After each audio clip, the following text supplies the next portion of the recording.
datang di podcast Rumah Degiri, Rumah Demokrasi, Gagasan, dan Inspirasi.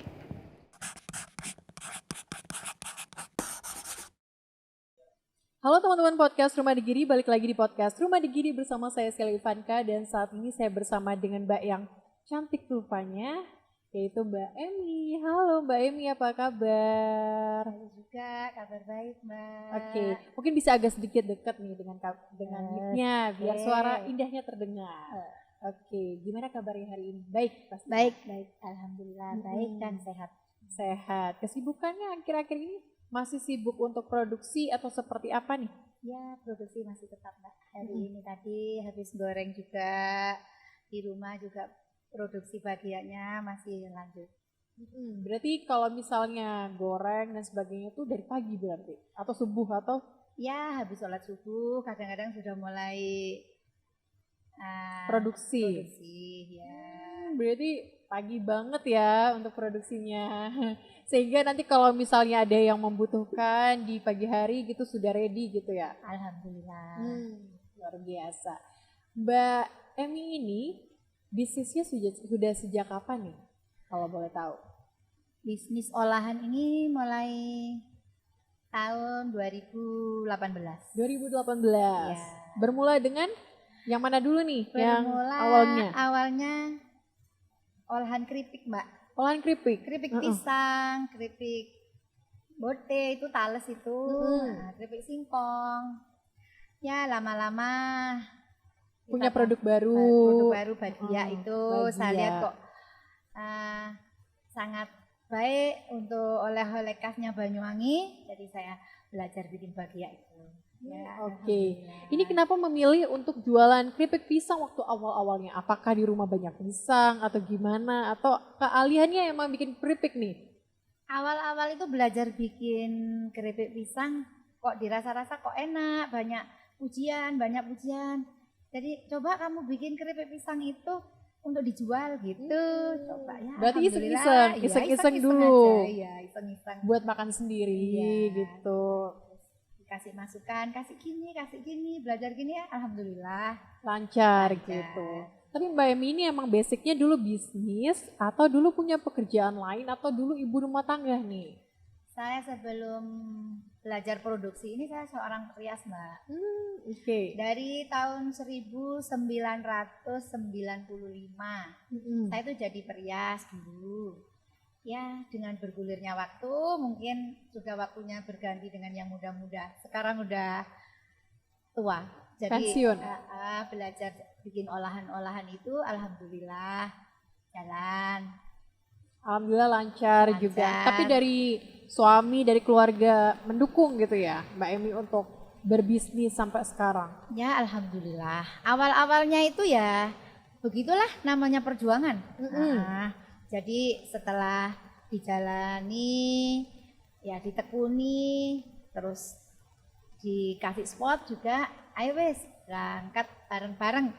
Ya alhamdulillah sekarang udah bisa enjoy lah bareng. gitu. Enjoy bisnisnya. Ya, Tapi pernah gak sih selama berbisnis itu pengen berhenti gitu? Saking mungkin orderan yang kurang dan sebagainya, mungkin ada gak sih masa-masa kayak gitu Mbak?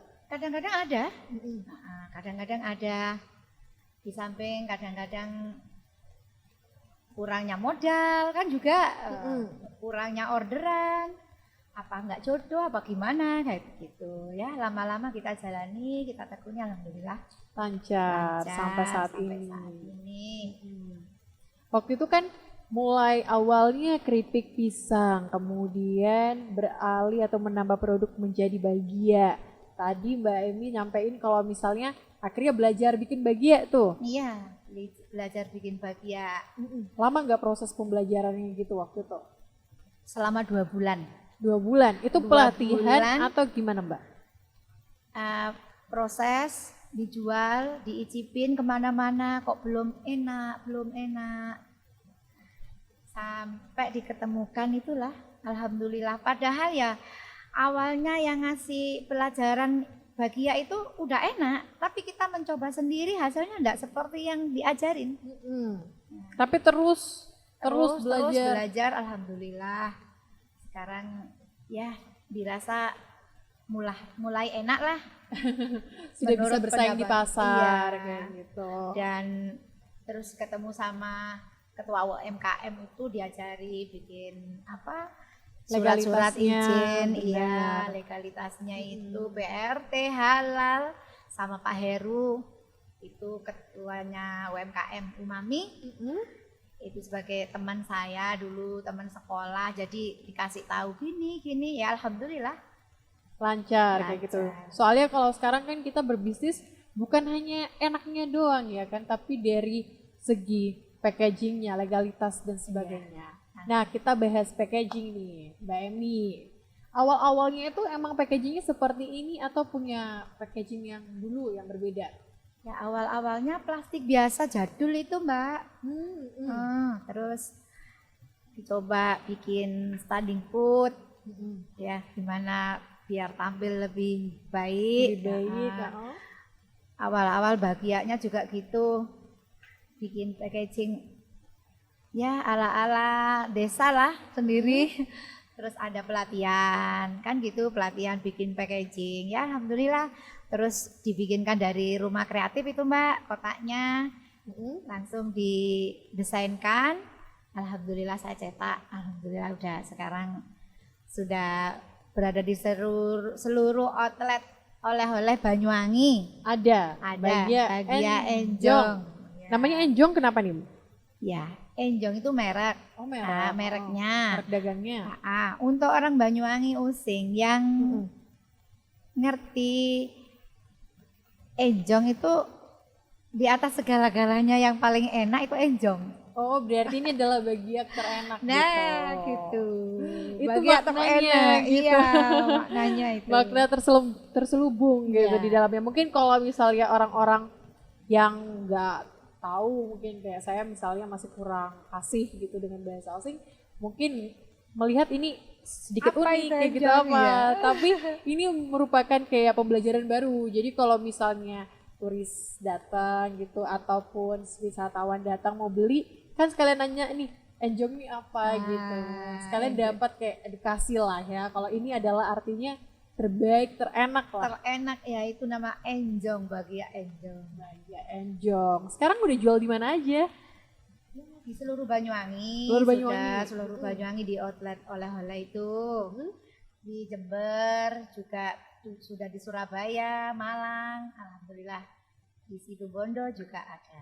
Apalagi peminatnya Bagia kalau oleh-oleh tuh lumayan tinggi ya. Ya, kadang-kadang ke rumah itu datang orang dari Makassar, dari Kalimantan, juga dari Papua. Kalau sudah beli enggak pernah beli 1, 2 itu enggak pernah. Belinya banyak gitu. Ya, langsung 30 gitu Mbak untuk oleh-oleh gitu. Oh, bener Nah, ya, kali. itu makanya terus lebih seneng ngelanjutin usaha ini. Usaha gitu. Jadi sambil nyantai-nyantai dapat uang, tapi ini ya kreatif juga akhirnya. Ya, mencari apa kekurangannya, ditambahin dikit-dikit, alhamdulillah. Sebelum mengganti kemasan menjadi seperti ini tuh, apakah ada perbedaan dari segi pendapatan, mungkin dari segi kualitas dan sebagainya ada nggak? Ya tentu ada. Nah, dulu kan waktu kemasan masih jelek, mana berani kita ke tempat oleh-oleh, belum berani, masih di toko-toko kecil-kecil belajar itu, apalagi belum ada PRT-nya awal-awal ya.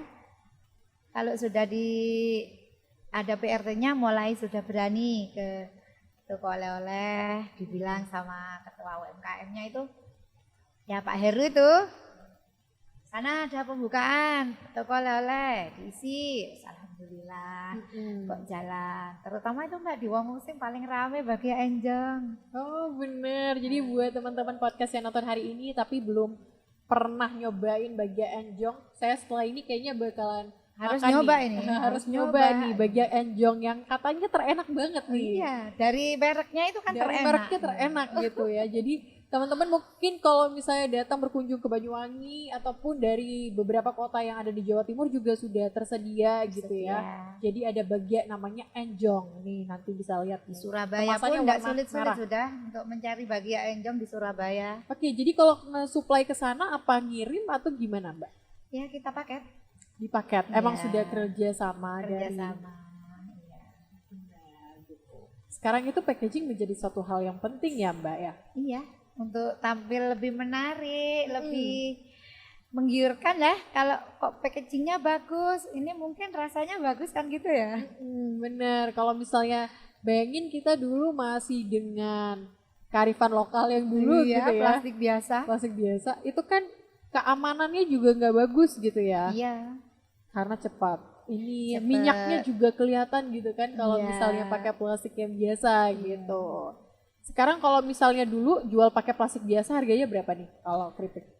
Dulu paling per kilo sebelum dikemas itu masih harga 30, 35 Kalau 1 sekarang kilo. luar kemasan Per kemasan itu bisa 10.000 dari suppliernya. Nah, itu dari Ini berapa gram? rumah produksinya 200 10.000. gram. 200 gram. Seperempat. Bisa 50.000. seperempat kilo berarti. Iya. Enggak, Wah. 200 gram. Kalau Seperlima ya. seperempat itu 250. Seperlima Iya. berarti. Bisa laku 50.000. 50.000 berarti naik sekitar berapa persenan gitu ya dari harga sebelumnya Iya, gitu. hampir Dulu sekilo 30 35 hampir sampai 40. ya 80%-an ya sampai 90% naiknya. Jadi dari sini kita ngelihat kalau misalnya sebuah packaging itu sangat menentukan harga atau nilai jual. Iya, Benar. betul. Jadi kalau misalnya kita menyepelekannya packagingnya, Packaging jelek meskipun enak kadang-kadang orang melihat kurang menarik. Apa mungkin belum tentu ini enak kan gitu. ya benar. Tapi selama dari 2018 sampai sekarang, untuk bisnisnya Mbak Em ini apakah konsisten nggak sih? Maksudnya dari rasa dan sebagainya dari pelanggan itu gimana nih ke Mbak Emi sendiri? Menurut info-info dari tetangga, dari teman-teman, alhamdulillah ada kenaikan rasa dari dulu seperti ini, sekarang seperti ini ya, begitu sangat membantu lah Mbak. Nah, penilaian teman-teman itu alhamdulillah Sangat membantu kita untuk Iya, berkembang untuk kayak gitu. berkembang. Kira-kira Mbak Emi nih, kalau misalnya selama Mbak Emi berbisnis selama ini, apa yang menjadi patokan utamanya Mbak Emi? Maksudnya kalau kita selama berbisnis, ini sih yang harus kita lakukan gitu. Supaya nanti bisnisnya kita tuh tetap berjalan lebih lanjut, lebih lancar kayak gitu. Mungkin ada resepi-resepi atau tips-tipsnya Mbak Emi nih. Ya, pertama jangan sampai merubah rasa. Kita boleh merubah asal lebih enak lagi. Jangan merubah, jangan mengurangi Rasa yang rasa ada. yang ada. Begitulah untuk lebih Lebih enak memperbaiki kemasan juga. Beberapa kali Mbak untuk bagian enjong yang box itu berapa kali sudah direvisi biar lebih cantik lagi bagaimana gitu. Berarti emang kita harus evaluasi bisnis kita sendiri ya, benar. Selain itu, apa lagi? Ada lagi mungkin tips-tipsnya? Tips-tipsnya yang lain mungkin kalau apa ya? Kemasannya sudah, rasa sudah. Ya, yang penting tetap semangat gitu aja. Kalau Mbak Emi sendiri untuk pemasarannya lewat apa nih biasanya? Kalau penjualannya online atau offline gitu Ya, biasanya? online juga offline. Semuanya Digunakan gitu. digunakan ya, di Instagram, Oh, pakai Instagram FB, juga? ya, di Instagram ada, di FB-nya ada, untuk di Shopee juga ada, di toko Umami seluruh Banyuwangi kan kita membentuk toko Umami itu juga ada. Berarti semua juga digenjot ya dari segi online, segi offline dan sebagainya. Kalau misalnya offline itu Mbak Emi nganterin sendiri ke tempat-tempat atau ngenalin sendiri atau gimana? Untuk wilayah Banyuwangi kita ngantar sendiri. Ngantar sendiri. Untuk keluar kota kita pakai. Paket, jadi lebih efektif kayak gitu. Apalagi sekarang itu kan ya dunia digital sudah merambah kita lah ya. Jadi harus akses jualan pakai media digital yang ada kayak gitu. Tadi kita selama ini kan lancar-lancar di bisnisnya. Tapi sebelum ini kan kita terdampak COVID-19 nih. Apa sih yang dirasakan sama Mbak Emi dari bisnis baja enjongnya itu? Apakah ada sesuatu yang apa ya, yang pengen disampaikan kayak gitu? Kekesalan, mungkin bukan kekesalan ya, kayak apa ya, kerugian apa sih yang dirasain waktu itu? Yang benar-benar ngerasain kalau misalnya pandemi ini, ya gitulah. Saat pandemi sangat merasakan, kalau kita ya benar-benar merasakan memang awal-awal pandemi itu ada pesanan dari Rame gitu. iya rame dari Dinas Pariwisata, itu sudah bisa saya jagakan Mbak, pokoknya ya tiap berapa bulan sekali sekian box gitu ya. Saat pandemi langsung enggak ada pesanan. Waktu awal pandemi itu pesanan dari Dinas Pariwisata itu 300 box sudah siap kirim. Kita udah berusaha menyiapkan, malam ditelepon, dipending. Ya, sangat-sangat merasakan Mbak waktu pandemi itu saya. Jadi Memang benar-benar ini ya, mengalami kerugian yang lumayan. Dari toko-toko oleh-oleh juga kita harus meretur sekian banyak karena pariwisatanya ditutup. Tapi sekarang gimana? Merasakan sudah kembali Alhamdulillah. atau seperti apa nih? Sedikit masih mulai buka, mudah-mudahan lanjut ya, nggak ada pandemi lagi. Amin. Nah, sudah jos produksi, nanti tahu-taunya ada pandemi lagi, kita aduh menangis lagi dong. Bener sekali, apalagi sekarang kan pariwisata Banyuwangi juga sudah mulai digenjot kembali. Mudah-mudahan lanjut. Dan UMKM kan berperan sangat penting dalam pariwisata Iya. karena kita sebagai penyedianya, penyedia oleh-oleh Oleh-oleh ya. oleh-oleh dari Oleh-oleh. Banyuwangi. Mudah-mudahan dengan pariwisatanya Banyuwangi yang lebih banyak, kunjungan banyak, UMKM-nya tambah maju. Tambah naik kelas, Naik kayak kelas, gitu. amin. Mungkin ada sedikit ini nih motivasi atau kata-kata statement terakhir buat teman-teman UMKM yang lagi nonton pada hari ini. Untuk teman-teman UMKM yang lagi nonton, mari kita semangat dan lanjut untuk meramaikan ya, memajukan Kota Banyuwangi dengan pariwisatanya, mudah-mudahan tambah ramai juga. Kita bisa eksis, bisa naik kelas bareng-bareng. UMKM Banyuwangi semoga naik kelas semua. Weh, siap. Berarti UMKM Banyuwangi semoga naik kelas Naik kelas ini. semuanya, amin. Karena bersama-sama naik kelas kan bisa meningkatkan perekonomian Banyuwangi juga dan Banyuwangi tambah baik. iya, dan SDM juga yang ada. Benar sekali. Seperti yang tadi udah disampaikan sama Mbak Emi, kalau misalnya kita kalau berbisnis itu kita harus tetap semangat juga kalau mau berbisnis, konsisten, rasa kualitasnya dari setiap bisnisnya kita juga harus ditingkatkan. Dan yang paling penting adalah bagaimana kita itu juga harus tetap terus eksis dengan packagingnya kita. Jadi packaging itu adalah suatu yang terutama. Iya. Karena bagaimana orang melihat looknya dulu, seperti Mbak Emi yang hari ini tampil cantik sekali karena emang dasarnya perias gitu ya.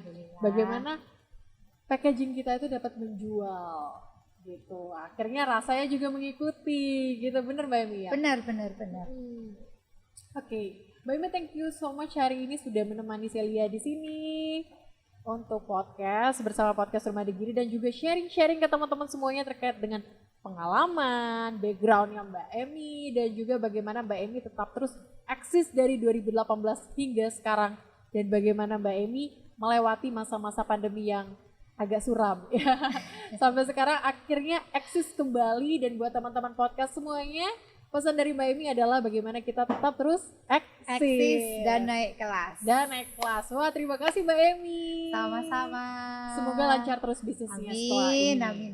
Oke, teman-teman podcast Rumah Digiri, sekian podcast Rumah Digiri hari ini. Saksikan terus podcast Rumah Digiri setiap hari Jumat jam 7 malam di YouTube Rumah Digiri. See you, terima kasih.